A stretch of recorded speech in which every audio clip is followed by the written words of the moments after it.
کہ مجلس کا ایک ماحول بن سکے. ایک دفعہ مل کے بلند آواز سے صلوات.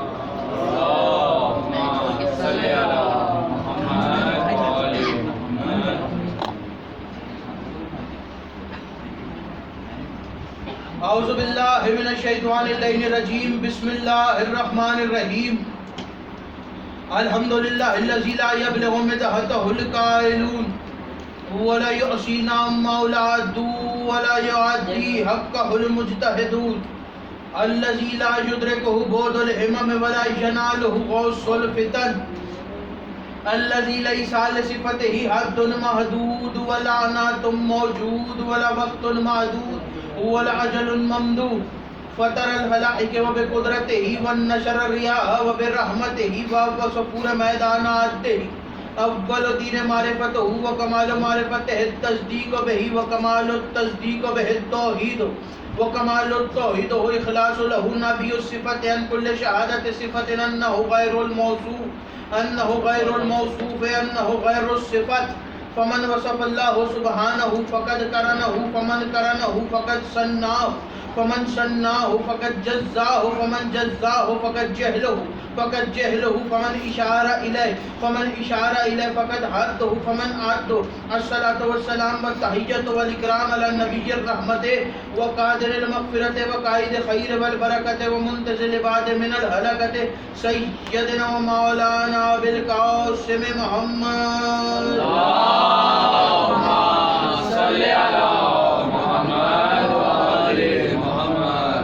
اما بعد بسم اللہ الرحمن الرحیم. آل محمد کا احسان جس کو جتنا یاد ہے صلوات اتنی بلند آواز سے پڑھیں. اللہم صلی علی محمد وآل محمد.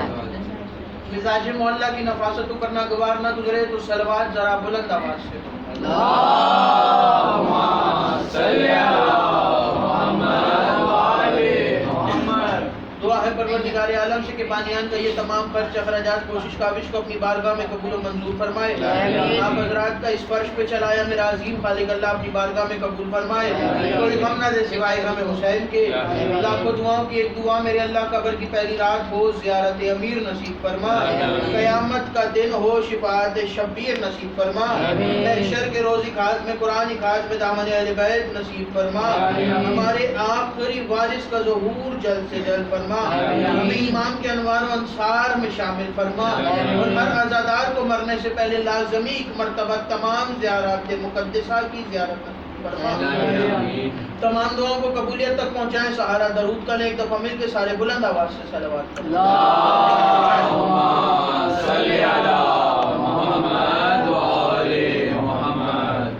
جن جوانوں نے دیوار کے ساتھ سہارا لیا اور ان سے گزارش ہے کہ آگے آ جائیں کیونکہ علی کا عشق بندوں کو جوان کرتا ہے, علی کا بغض بندوں کو بوڑھا کرتا ہے. ایک دفعہ مل کے بلند آواز سے صلوات پڑھیں. اللہم صلی علی محمد وآل محمد. اگر یہ بلند آواز سے صلوات تھی تو پھر تھوڑی آہستہ آواز میں صلوات پڑھیں. اللہم صلی علی محمد وآل محمد. صلوات کو عبادت ہے جس میں اللہ خود شامل ہوتا ہے. اس کو بلند آواز سے تلاوت کیا گیا. اللہم صلی علی محمد وآل محمد. اجازت ہے بات شروع کی جائے. حمد ہے اس اللہ کی کہ جس نے ہمیں ولایت علی سے مانوس رکھا. یعنی میں کہنا یہ چاہ رہا ہوں کہ اللہ نے علی کو لے کے انسانیت کو دو طبقوں میں تقسیم کر دیا. پہلے وہ ہیں جنہیں ولایت علی سے مانوس رکھا, دوسرے وہ ہیں جنہیں بغض علی کی وجہ سے منحوس رکھا. لاکھوں کروڑوں درود و سلام اللہ کے ان مصطفیٰ مجتبیٰ اور مرتضیٰ بندوں پر کہ جنہوں نے وحشی کو انسان, انسان کو مسلمان اور مسلمان کو سلمان بنایا. سلام ہون ہستیوں پر کہ جن ہستیوں نے بے زر کو دیکھا ابو ذر بنایا, بے دار کو دیکھا مقداد بنایا, بے مال کو دیکھا بلال بنایا, مجبور کو دیکھا مختار بنایا. سلام ہون ہستیوں پر کہ جن ہستیوں نے کنکر کو نوازا در بنایا, آسی کو نوازا ہر بنایا.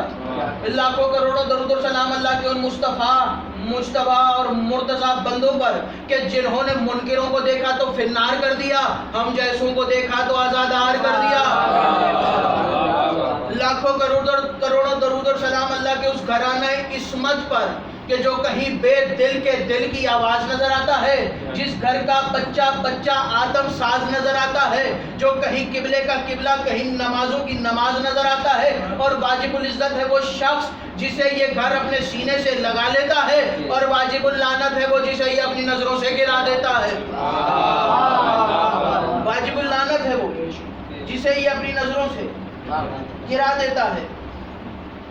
سورہ الانفال کی آیت پیش نظر ہے، ایک ایک بندے کی توجہ کی ضرورت ہے، اور بات سمجھ میں آئے تو پتہ چلنا چاہیے کہ میرا خطاب غدیر کے فقیروں سے ہے، سقیفہ کے امیروں سے نہیں۔ سورہ انفال میں ذات واجب خدائے لم یزل اپنے ذات کے مقاصد کے ترجمان محمد احمد محمود کے اصحاب سے گفتگو کر رہا ہے۔ اللہ کہہ رہا ہے کہ اے میرے حبیب ان سے کہہ دو کہ جتنا ہو سکے اتنا یہ اپنی طاقت کو جمع کریں۔ توجہ، جتنی ان کی استطاعت ہو اتنی یہ اپنی طاقت کو جمع کریں اور گھوڑوں کو پالیں۔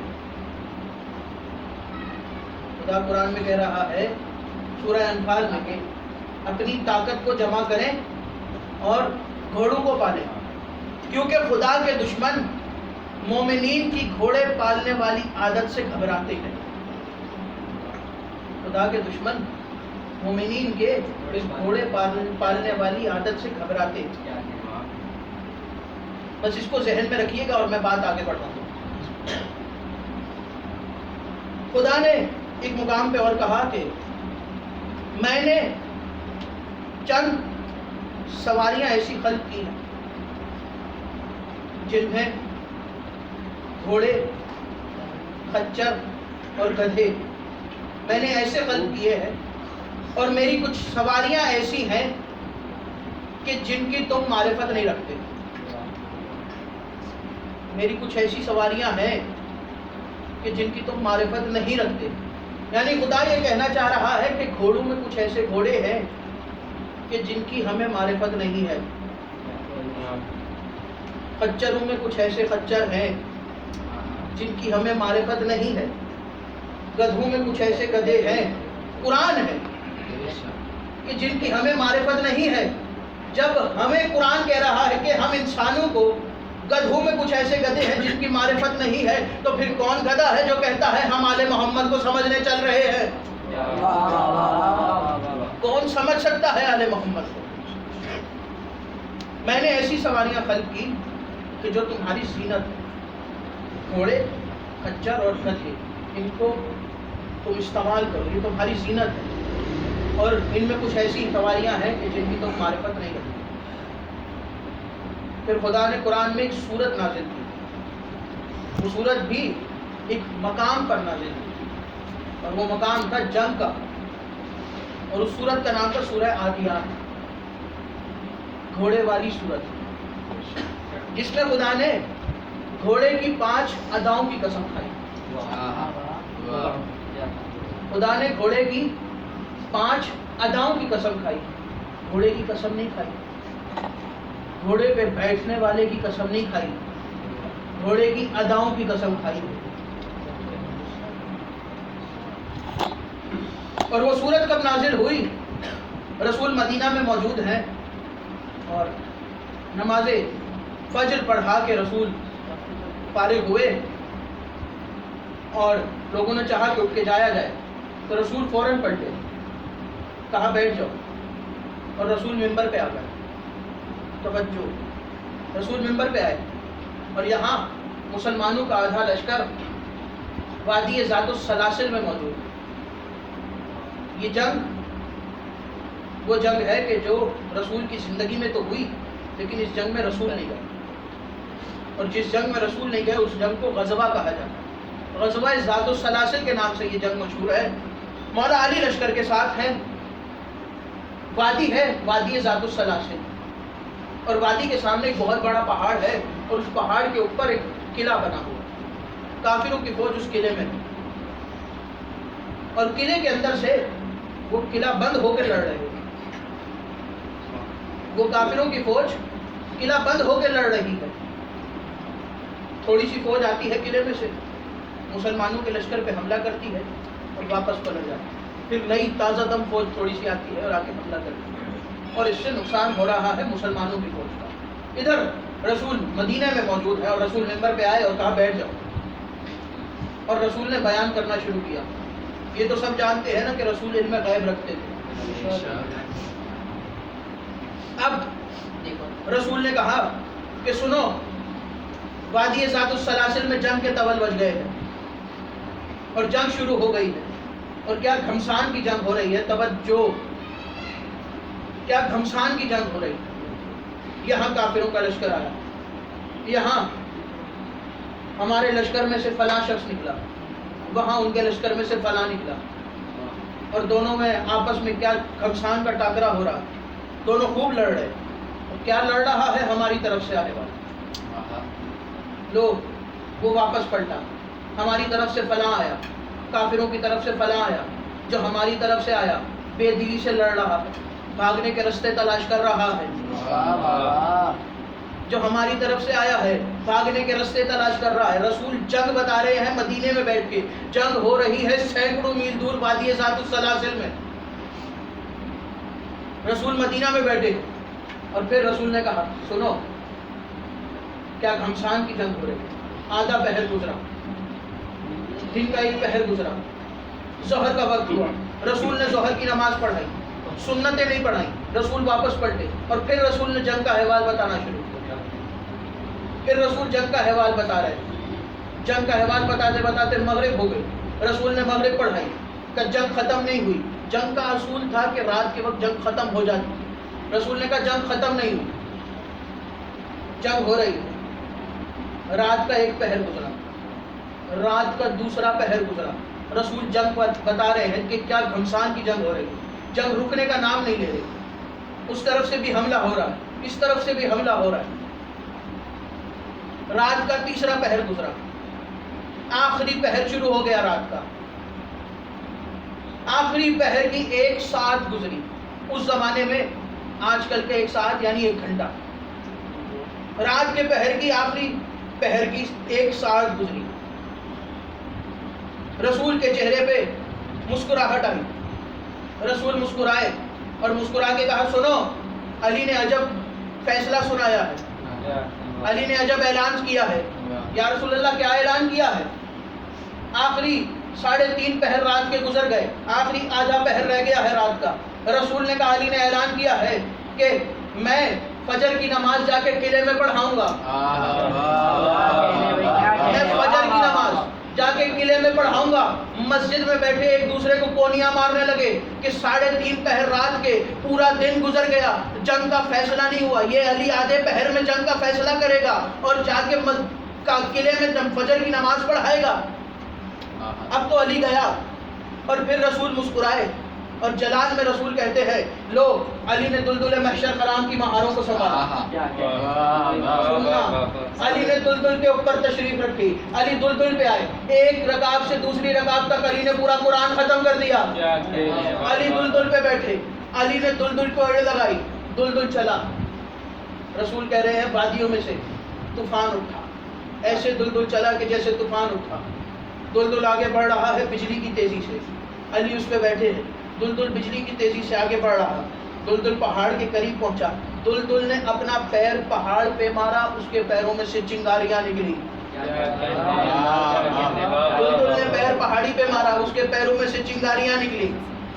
رسول کہہ رہے ہیں لو، علی قلعے میں پہنچ گئے اور علی نے قلعے کے اندر داخل ہو گئے. علی اور علی قلعے کے اندر داخل ہو کے جنگ لڑ رہے ہیں. یہاں رسول مدینے میں بیٹھ کے جنگ بتا رہے ہیں، وہاں علی، اور ادھر رسول جنگ بتا رہے ہیں کہ علی دلدل پہ آئے اور ادھر جبرائیل نازل ہوا. ادھر جبرائیل نے آ کے کہا یا رسول اللہ احوال بعد میں بیان کیجئے گا. اللہ سلام کے بعد کہہ رہا ہے کہ فوراً قرآن کی آیت ان کے سامنے پیش کیجئے. کون سی آیت؟ ول آؤ دیاؤ ذبحن فالموریات قدحن. قسم اس گھوڑے کی کہ جو پھنکار رہا ہے، قسم اس گھوڑے کی اس ادا کی کہ جس کے پیر مارنے سے اس کے پیروں میں سے چنگاریاں نکل رہی ہیں. اللہ نے گھوڑے کی 5 اداؤں کی قسم کھائی ہے. مجھے پورے قرآن میں علی کے جس طرح فضائل ملے، علی تو دور، علی کے گھوڑے کی 5 اداؤں کی قسم کھا رہا ہے. پہلی قسم کیا کھائی؟ جب گھوڑا دوڑتا ہے تو گھوڑا ناک سے سانس لیتا. اللہ اس سانس کی قسم کھا رہا ہے. جب گھوڑا اپنے پیر کسی پتھر پہ مارتا ہے تو اس کے پیر سے چنگاریاں نکلتی ہیں. اللہ قرآن میں ان چنگاریوں کی قسم کھا رہا ہے. کبھی اللہ علی کے گھوڑے کی قسم کھا رہا ہے، کبھی اللہ زہرا کے دروازے پہ نازل ہونے والے ستارے کی قسم کھا رہا ہے.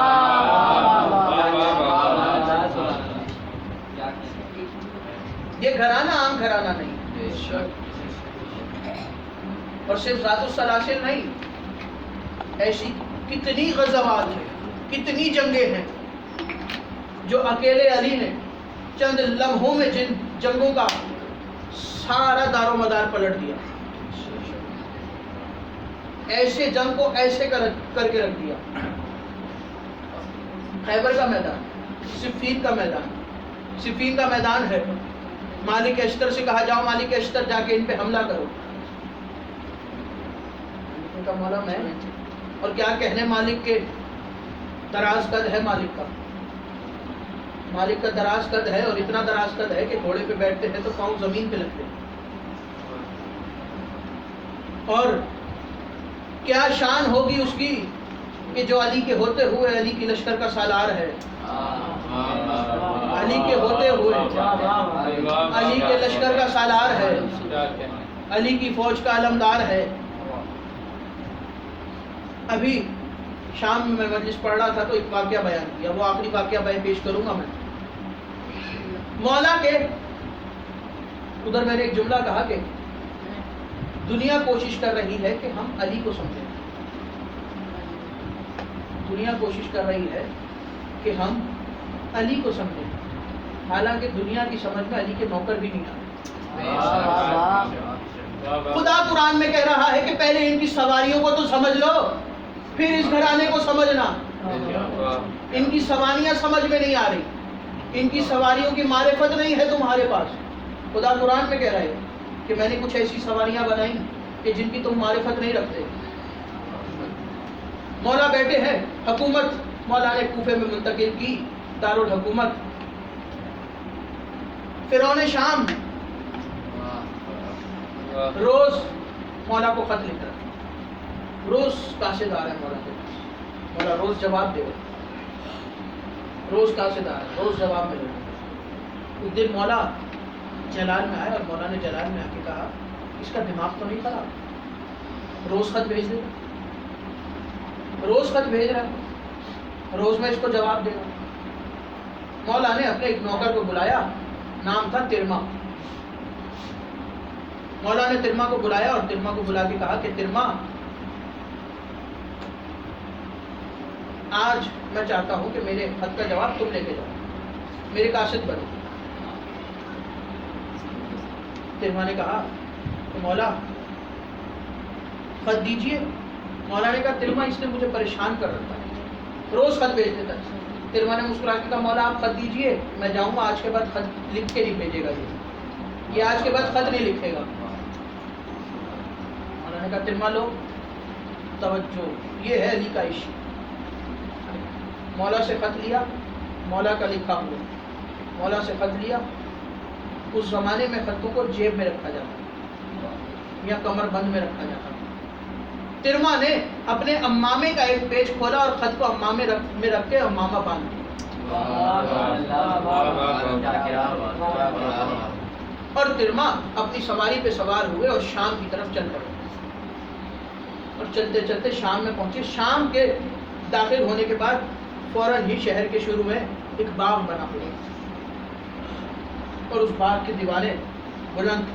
ترما کا گھر اتنا دراز تھا کہ باغ کی دیواروں کے باہر سے جو باغ کے اندر فقیر شام کے چند چغل خور سپاہی بیٹھے تھے ان کو ترما کا سر نظر آیا. انہوں نے کہا کون ہے, دیکھے تو صحیح. چلو ایک دیوار پہ چڑھا اور اس نے کہا کون ہے تو؟ ترما نے مسکرا کے کہا کہ میں قاصد ہوں علی ابن ابی طالب کا, میں علی کا قاصد ہوں. اتنا کہنا تھا. وہ نیچے اترا اور اس نے اپنے ساتھیوں سے کہا کہ علی کا قاصد آیا ہے, اس سے کچھ مذاق کریں, اس کو طنز کریں. تو ان کی نظر میں جو ہوشیار تھے وہ ایک ان میں سے دیوار پہ چڑھا اور اس نے آواز دے کے ترما کو طنز کیا. ترما کے لمبے قد تھے. کہا کہ کیا تیرے پاس آسمان کی خبریں ہیں؟ کیا تو آسمان کی خبریں لاتا ہے؟ ترما نے اپنی سواری کو آگے کیا, دیوار کے قریب لائے باغ کی, اور باغ کی دیوار کے قریب آ کے کہا ہاں میں آسمان کی خبریں لاتا ہوں. آسمان پہ موت ہے, موت امر ہے, علی اور امر ہے اور میں اس علی کا قاصد ہوں. آسمان پہ موت ہے, موت امر ہے, علی اور امر ہے اور میں اس علی کا قاصد ہوں. وہ نیچے اترا اور اس نے کہا فوراً خبر بھیجو دربار میں, عام قاصد نہیں آیا, یہ عام قاصد نہیں, فوراً خبر بھیجو. پھر بدی جواب دیتا, کھڑے کھڑے بندے کو ذلیل کر دے گا. یہ خبر پہنچی اور اس نے چند اس کی نظر میں جو ہوشیار اور تیز ترین بندے تھے, سمجھدار بندے تھے, اس نے ان کو جمع کیا. اور جمع کرنے کے بعد کہا کہ علی کا قاصد آ رہا ہے, اگر وہ کچھ بولے تو پھر بدی جواب دے. فوراً جواب دے. جمع ہو گئے. ادھر ترما دربار کے قریب پہنچے. کیا شان ہے علی کے نوکر, توجہ. اونٹ سے اترے ترما, دربار کے دروازے پہ اونٹ سے اترے, اونٹ کی مہار کو پکڑا اور اونٹ سمیت ترما دربار میں داخل ہو گئے. اونٹ سمیت ترما دربار میں داخل ہو گئے اور ترما نے اپنا نیزہ نکالا, دربار کے وسط میں نیزہ گاڑا, نیزے کے ساتھ اونٹ کی مہار کو باندھا اور آگے بڑھ گئے. میری طرف دیکھنا. آگے بڑھ کے فقیر شام تخت پہ بیٹھا. کیا وہ ذل الہی پروٹوکول ان کا, وہ تخت پہ بیٹھے. ترما آگے بڑھے اور آگے بڑھ کے کہا کہ تو ہے جو علی کو روز خط لکھتا ہے. اس نے کہا حد ہو گئی, میرے دربار میں آیا, نہ سلام کیا نہ کچھ, مجھے تمیز نہیں ہے, دربار میں کیسے آیا جاتا ہے, بندہ سلام کرتا ہے.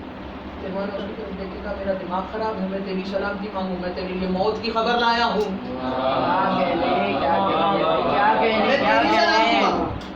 میں تیرے لیے موت کی خبر لایا ہوں. اس نے کہا اسی وجہ سے میں علی سے جنگیں کرتا ہوں کہ علی کے نوکر ایسے ہیں کہ ان کو نہ سفارت کرنے کا ادب ہے, نہ ان کو دربار میں آنے کی تمیز ہے. ایسے ایسے نوکر علی نے رکھے ہوئے ہیں. چل میں تیرا دشمن ہوں, تو نے مجھے سلام نہیں کیا لیکن تو انسان ہے. پھر میں نے کہا میں نے کیا کیا؟ کہا دربار میں اونٹ کو کون لاتا ہے, سواری باندھنے کی جگہ باہر بنی ہے. ترما نے کہا ہاں سرکار میں نے دیکھی باہر سواری باندھنے کی جگہ بنی ہے, میں باندھ کے آ جاتا, باہر سے چوری ہو جاتا, پھر میں تیرے دربار میں حاضر ہوتا. تجھے تو پتہ ہی نہیں چلتا کہ اونٹ تھا یا اونٹنی تھی. تجھے تو پتہ ہی نہیں چلتا. اس نے کہا چل چھوڑ, بول کیوں آیا؟ علی کا خط لایا. دے فوراً خط دے. کاتب سے کہا کہ فوراً مجھے خط پڑھ کے سناؤ اور میرا جواب فوراً لکھ کے اس کو دو. اس کو جلدی دربار سے بھیجو, جتنی دیر دربار میں رہے گا ہمیں ذلیل کرتا رہے گا. اب اس نے کہا کہ خط دو علی کا. بسم اللہ پڑھ کے ترما نے امامہ کھولا, امامے میں سے خط نکالا. اب لوگ دیکھ رہے ہیں, یہ ہوتا ہے عشق, یہ ہوتی ہے محبت. علی کا عاشق, علی سے محبت رکھتا ہے. کہاں خط رکھ کے لایا؟ اس نے امامے سے خط نکالا اور خط آگے کیا. اس نے کہا خط جیب میں رکھا جاتا ہے, تو نے امامے میں کیوں رکھا؟ ترما نے کہا وہ تیرے جیسے کا خط رکھا جاتا ہے, یہ علی کا خط ہے.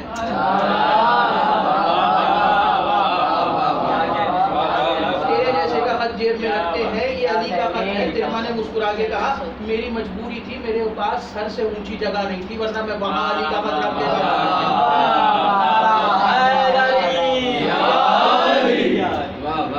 میرے پاس اس سے اونچی جگہ نہیں۔ فوراً خط لیا، خط پڑھا، جواب لکھا، فوراً فٹافٹ اس نے خط بند کیا، یہ خط پکڑ اور جا۔ ترما نے خط لیا، ترما دیکھ فقیر شام کی طرف رہا ہے اور خط کھولا۔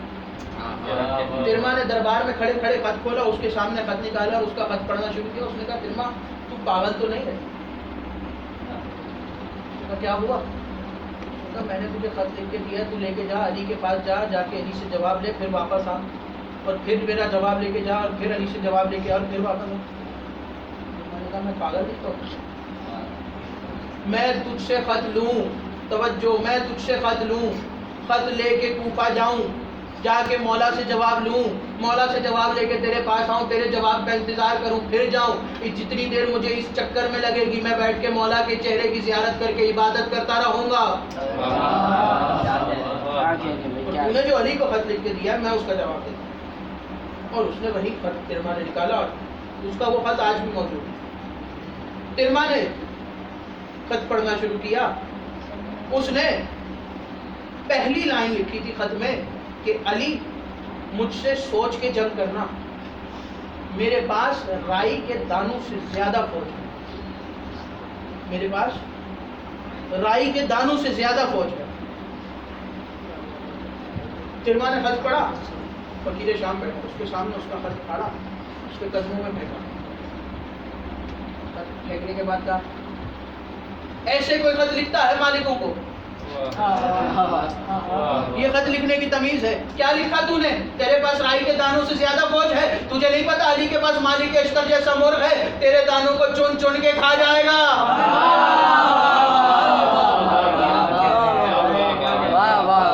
تیرے دانوں کو چن چن کے کھا جائے گا۔ میں نے کہا کیا کہہ رہا تو علی کے مقابلے میں اپنی فوج لے کے جائے گا؟ اتنی ضرورت ہے؟ چل علی کو تو چھوڑ، میں اکیلا کھڑا ہوں تیرے دربار میں، جتنی فوج ہے اپنی لے کے آ، میں تجھ سے لڑنے کے لیے تیار کھڑا ہوں، میں اکیلا ہوں، تو اپنی ساری فوج لے کے آ، میں لڑنے کے لیے تیار کھڑا ہوں۔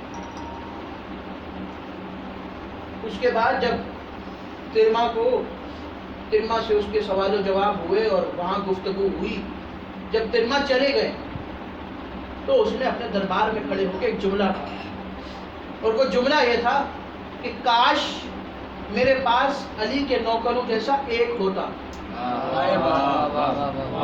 میرے پاس علی کے نوکروں جیسا ایک ہوتا تو مجھے تم جیسوں کی ضرورت نہ پڑتی۔ اس کے پاس جو سب سے زیادہ سمجھدار تھا نا وہ عمر آس تھا، جو سب سے زیادہ سمجھدار تھا، اور اتنے سمجھدار تھے کہ باتیں آپس میں کر کے ایک دوسرے کی ذہانت کا تعین کرتے تھے۔ دونوں بیٹھے تھے خیمے میں، اکیلے بیٹھے تھے، آخری بات سننا، خیمے میں اکیلے بیٹھے تھے اور دونوں آپس میں لڑ رہے تھے، میں تجھ سے زیادہ ذہین ہوں اور میں زیادہ ذہین ہوں۔ تو فقیر شام نے امر عاص سے کہا کہ ابھی فیصلہ کر لیتے ہیں کہ کون زیادہ ذہین، میں تجھ سے ایک بات کروں گا اور وہ بات سن کے فیصلہ ہو جائے گا کہ کون زیادہ ذہین۔ کر لیتے ہیں فیصلہ۔ فقیر شام نے امر عاص سے کہا کہ اپنا کان میرے قریب لا، میں تجھ سے بات کرنا چاہتا ہوں۔ خیمے میں تنہا بیٹھے ہیں، اس نے کہا کان قریب لا، میں تجھ سے بات کرنا چاہتا ہوں۔ عمر نے فوراً کان قریب کر دیا، اس نے کہا تیرے سے بڑا بے وقوف کون ہوگا، یہاں ہم دونوں کے علاوہ کوئی ہے ہی نہیں۔ وہ اپنے آپ کو ذہین کہتا ہے، اس کا وہ جملہ آج بھی تاریخ میں ہے کہ کاش علی کے نوکروں جیسا ایک نوکر ہوتا میرے، تو پھر مجھے تم جیسوں کی ضرورت نہ پڑتی۔ اور اس نے وہیں شام میں بیٹھ کے ایک سازش تیار کی، اور اس سازش کے تحت ابن ملجم کو اس نے کوفہ بھیجا، اور لو عزادارو علی کی حکومت ہے کوفہ کے شہر میں، اور ایک مرتبہ مولا خطبہ دے رہے ہیں، اور خطبہ دیتے دیتے مولا نے اعلان کیا کہ خبردار، آج رات کو اپنے گھروں سے کوئی باہر نہ نکلے، شب ضربت ہے، جی بھر کے گریا کرنا، تمہارے پہلے امام کی شہادت، امام زمانہ کو رو رو کے پرسہ دینا کہ مولا ہم آپ کو آپ کے دادا علی کے شہادت کا پرسہ دیں، سیدہ ہم آپ کو آپ کے شوہر علی کی شہادت کا پرسہ دیتے ہیں۔ اعلان ہوا مولا کا کہ خبردار، آج رات کو اپنے گھروں سے کوئی باہر نہ نکلے۔ اتنا کہنا تھا کہ اس خطبے کے بعد اتنا سخت اعلان تھا کہ رات کے وقت کوفہ کے لوگوں نے اپنے دروازوں کو بند کر لیا، اپنی کھڑکیوں کو بند کر لیا۔ اتنا سخت پہرا تھا کہ زمین پر چلنے والی چیونٹی بھی نظر نہیں آ رہی۔ پہرا اس وجہ سے تھا کہ کچھ عرصہ پہلے مولا نے حسن اور حسین کو بلایا اور بلا کے کہا، بیٹا حسن اور بیٹا حسین، مجھے میری بیٹیوں کی یاد آ رہی ہے، اور علی اپنی زندگی میں اپنی بیٹیوں سے ملنا چاہتے ہیں، جاؤ اور جا کے مدینہ سے میری بیٹیوں کو لے آؤ۔ اور پھر مولا حسن سے کہا، بیٹا حسن، یاد رکھنا جتنا سفر مدینہ سے کوفہ تک کرو، سارا سفر رات کے وقت کرنا، جب دن کی روشنی ہو تو قافلے کو روک لینا اور آرام کر لینا، لیکن جتنا سفر کرنا رات کے وقت کرنا، مدینہ سے بھی رات کے وقت نکلنا، اور جب کوفہ کے قریب پہنچ جاؤ تو مجھے خبر بھیج دینا، تاکہ میں چاہتا ہوں کہ میں اپنی بیٹی کو خود اپنے ہاتھوں سے اپنے گھر تک لے کے جاؤں۔ اور جب قافلہ کوفہ کے قریب پہنچا تو خبر پہنچی مولا کو، اور پھر مولا چلے، کوفہ کے باہر پہنچے، اپنی سواری سے اترے، اور سواری سے اترنے کے بعد جناب زینب کے اونٹ کی مہار کو اپنے ہاتھوں میں تھاما اور علی چل پڑے، اور چلتے چلتے عزاداروں کوفہ شہر میں داخل ہوئے۔ کوفہ میں داخل ہوئے، اتنا سخت پہرا تھا، علی اعلان کر چکے تھے کہ کوئی بندہ نہ بندے کی ذات۔ علی داخل ہوئے اور چلتے چلتے مولا نے قافلے کو ایک مقام پر روکا، اور روکنے کے بعد آواز دے کے کہا، بیٹی زینب ذرا محمل کا پردہ ہٹاؤ۔ بیوی نے محمل کا پردہ ہٹایا تو علی کی آنکھوں میں آنسو تھے، اور رو کے کہا، بیٹی زینب اس جگہ کو غور سے دیکھو، یہ کوفہ کا بازار ہے، اس جگہ کو غور سے دیکھو، یہ کوفہ کا بازار ہے۔ اتنا کہنا تھا، آگے بڑھے، ایک مقام آیا، قافلہ روکا، کہا زینب ذرا محمل کا پردہ ہٹانا، پردہ ہٹایا، آواز دے کے کہا، بیٹی ذرا غور سے اس عمارت کو دیکھ لو، یہ کوفہ کا دربار ہے۔ آگے بڑھے، آگے بڑھ کے کہا، زینب یہ جو عمارت نظر آ رہی ہے یہ دارالعمارہ ہے۔ اتنا کہنا تھا، آواز آئی کہ بابا جس کے 18 جمال بھائی ہو، آپ یہ بیٹوں کو جگہ دکھائی جاتی ہے، میں آپ کی بیٹی ہوں۔ علی نے رو کے کہا، زینب ہو سکتا ہے ایک وقت ایسا ہے کہ میرے سارے بیٹے مار دیے جائیں اور میرے بیٹوں کی جگہ تجھے ان بازاروں میں، ان درباروں میں آنا پڑے۔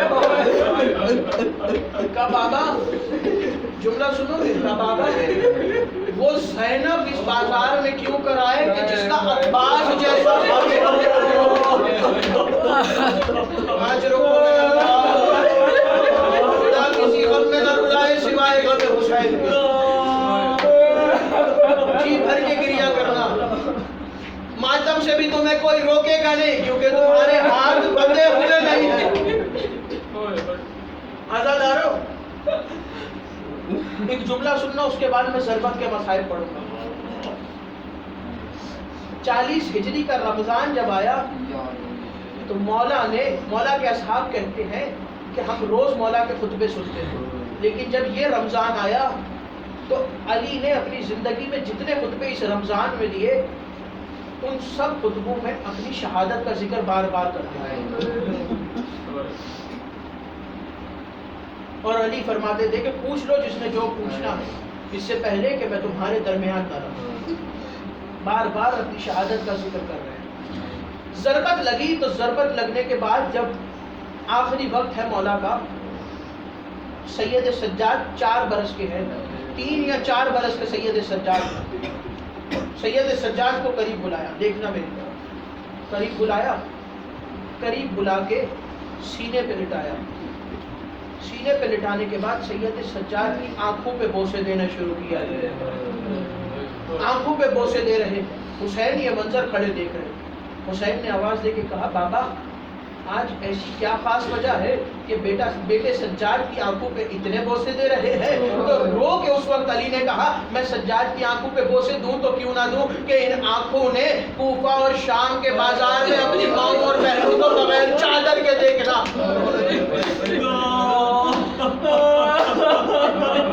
ان آنکھوں نے بغیر چادر کے شرابیوں کے مجمع میں زینب کو دیکھنا.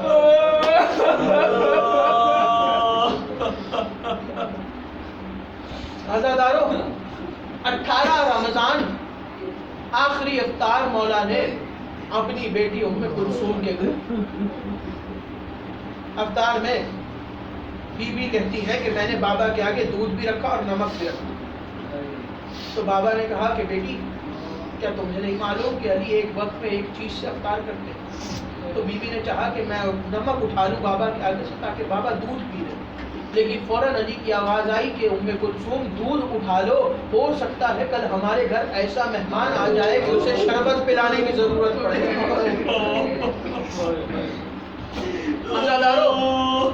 بی بی کہتی ہے کہ میں نے دیکھا کہ بابا نے افطار کیا. افطار کرنے کے بعد بابا مغرب اور عشاء کی نماز سے فارغ ہو کے حجرے میں چلے گئے اور حجرے میں جا کے عبادت کرنے لگے. جناب فضہ کہتی ہے کہ وہ رات میں نے عجب دیکھی کہ علی حجرے میں سے تھوڑی تھوڑی دیر کے بعد باہر نکلتے، آسمان کی طرف دیکھ کے کہتے خدا کی قسم وہ رات آ گئی جس کا علی سے وعدہ کیا گیا. خدا کی قسم وہ رات آ گئی جس کا علی سے وعدہ کیا گیا تھا. یہاں یہ بات رو کے ایک جملہ کہوں. منبر پہ علی تشریف فرماتے، خطبہ دے رہے تھے علی. سامنے سے حسین چلتے ہوئے آئے. مسجد میں حسین داخل ہوئے تو خطبے کو روکا علی نے اور خطبے کو روک کے حسین کو قریب بلایا اور قریب بلا کے کہا بیٹا حسین ہمارے قریب آؤ. جیسے ہی قریب آئے تو سینے سے لگا کے داڑھی پہ بوسے دینا شروع کیے. تو مولا حسین نے پوچھا کہ بابا آج اس کی خاص وجہ کہ آپ میری داڑھی پہ بار بار بوسے دے رہے ہیں؟ تو آنکھوں میں آنسو آئے اور رو کے کہا بیٹا حسین جب میں چھوٹا تھا تو رسول خدا منبر پہ تشریف فرما تھے. رسول خدا نے مجھے مسجد میں داخل ہوتے دیکھا تو خطبے کو روکا اور خطبے کو روک کے مجھے اپنے قریب بلایا. اپنے قریب بلا کے مجھے اپنے زانوں پہ بٹھایا اور میری داڑھی پہ میری ریش پہ بوسے دینا شروع کیے. تو میں نے بھی یہی سوال رسول خدا سے کیا تو رسول خدا نے رو کے کہا اے علی میں تیری ریش کے بوسے اس لیے لے رہا ہوں کہ ایک وقت ایسا آئے گا کہ تیری یہ داڑھی تیرے اپنے خون سے رنگین ہو جائے گی. علی چیخ مار کے روئے اور رو کے کہتے حسین میں تیری داڑھی کا بوسہ کیوں نہ لوں؟ میری داڑھی صرف میرے خون سے رنگین ہوگی. تیری داڑھی کبھی اکبر کے خون سے، کبھی اکبر کے خون سے، کبھی عباس کے خون سے. آجرکم من اللہ، آجرکم من اللہ. بار بار علی آتے آسمان کی طرف دیکھتے. خدا کی قسم وہ رات آ گئی جس کا علی سے وعدہ کیا گیا ہے. مولا نماز پڑھ رہے ہیں کہ اچانک مولا کو گھر کے باہر گھوڑوں کے ٹاپوں کی جھنکار کی آواز آئی. گھوڑوں کی ٹاپوں کی آواز آئی تو علی مولا حجرے سے نکلے اور دروازہ کھولا گھر کا تو دیکھا کہ سامنے ایک چھوٹا سا لشکر کھڑا اور سارے نقاب پوش ہیں. تو مولا نے آواز دے کے کہا کون ہے؟ تو ایک نقاب پوش آگے بڑھا اور اس نے نقاب ہٹایا اپنے چہرے سے اور آواز دے کے کہا مولا میں حذیفہ یمانی. مولا نے کہا حذیفہ خیر تو ہے، آج رات کی اس پہر میرے گھر کے سامنے اتنا بڑا لشکر لے کے کیوں آئے؟ حذیفہ نے کہا مولا جب سے 40 ہجری کا رمضان آیا ہے آپ کے خطبوں کے رنگ عجیب ہو گئے. مولا آپ بار بار اپنی شہادت کا ذکر کرتے ہیں. اور مولا ہم نے کچھ دنوں پہلے بازار میں چند اجنبیوں کو دیکھا اور وہ اجنبی عام دکان پہ نہیں تھے. کسی کو ہم نے تلوار کی دکان پہ دیکھا ہے، کسی کو زہر والی دکان پہ دیکھا ہے. مولا ہمیں آپ کی جان کا خطرہ ہے، مولا ہم آپ کے گھر پہرا دینے آئے ہیں. مولا نے اس وقت جملہ کہا حذیفہ میرا تجھ سے سوال ہے، کیا تو مجھے امام وقت مانتا ہے؟ جی مولا میں مانتا ہوں. حذیفہ مجھے یہ بتا کہ اگر کسی کی موت آئی ہو تو اس کی موت کو روک سکتا ہے؟ حذیفہ نے کہا نہیں مولا. مولا نے کہا حذیفہ یہ بتا کسی کی موت نہ آئی ہو اس کی موت کو لا سکتا ہے؟ حذیفہ نے کہا نہیں مولا. اس وقت علی نے آواز دے کے کہا حذیفہ میں تجھے امام بن کے حکم دیتا ہوں کہ واپس پلٹ جا. علی کو علی ہی کافی ہے, علی خود دیکھ لیں گے. حذیفہ میں تجھے امام بن کے حکم دیتا ہوں تو واپس پلٹ جا. حذیفہ کہتا ہے علی نے جب امام بن کے حکم دیا میرے اوپر واجب تھا کہ میں واپس پلٹ جاؤں. حذیفہ کہتا ہے میں گھر پہنچا میں نے اپنی فوجی لباس کو نہیں اتارا, میں صحن میں بیٹھا اور دیوار کے ساتھ ٹیک لگائی کے بیٹھ گیا کیونکہ تھکا ہوا تھا. میں دیوار کے ساتھ ٹیک لگائی اور بیٹھے بیٹھے میری آنکھ لگ گئی. عزاداروں ادھر آدھی رات کا وقت ہوا, فجر کا وقت قریب ہے. علی گھر سے نکلے, حجرے سے نکل کے شہر میں آئے. مولا کا راستہ مولا کی مرغابیوں نے روکا. علی آگے بڑھے, دروازے کی زنجیر کرنے علی کا راستہ روکا. اس وقت مولا نے جملہ کہا آج علی کو مسجد میں جانے سے کوئی شے نہیں روک سکتی.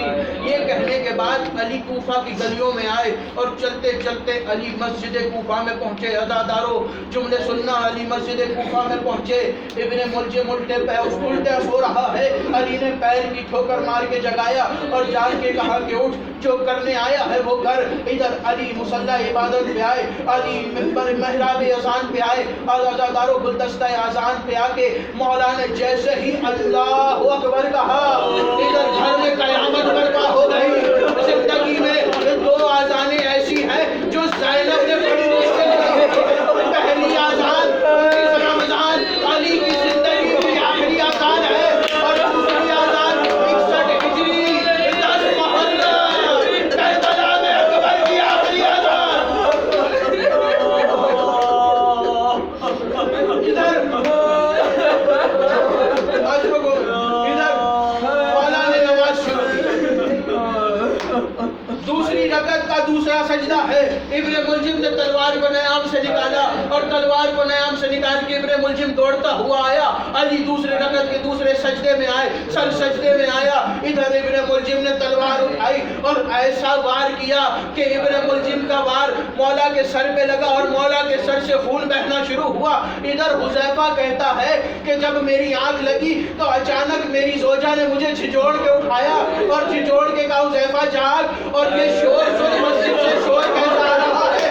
اللہ اکبر. حذیفہ کہتا ہے کہ جب میں نے آنکھ کھولی تو میری چیخ نکلی اور میں نے چیخ سنی اور مسجد سے آواز آ رہی تھی جبرائیل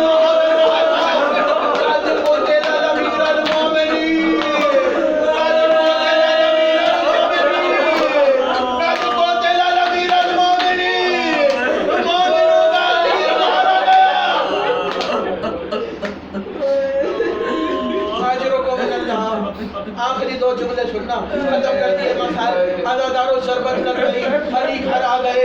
عزاداروں علی گھر آ گئے, وصیتیں کرنا شروع کی. مولا نے وصیتیں کر رہے ہیں, آخری وقت ہے مولا کا. اب سب کو ایک دوسرے کے حوالے کر رہے ہیں. حسین کا ہاتھ پکڑا اور مولا حسین کا ہاتھ پکڑ کے سارے گھر والوں کو مولا حسین کے ہاتھ حوالے کیا.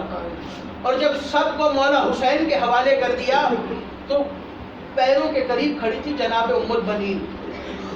آنکھوں میں آنسو آئے, رو کے کہا مولا میرے عباس سے غلطی ہو گئی ہے کوئی. آپ نے سب کو حسین کے حوالے کر دیا لیکن میرے عباس کو کسی کے حوالے نہیں دیا.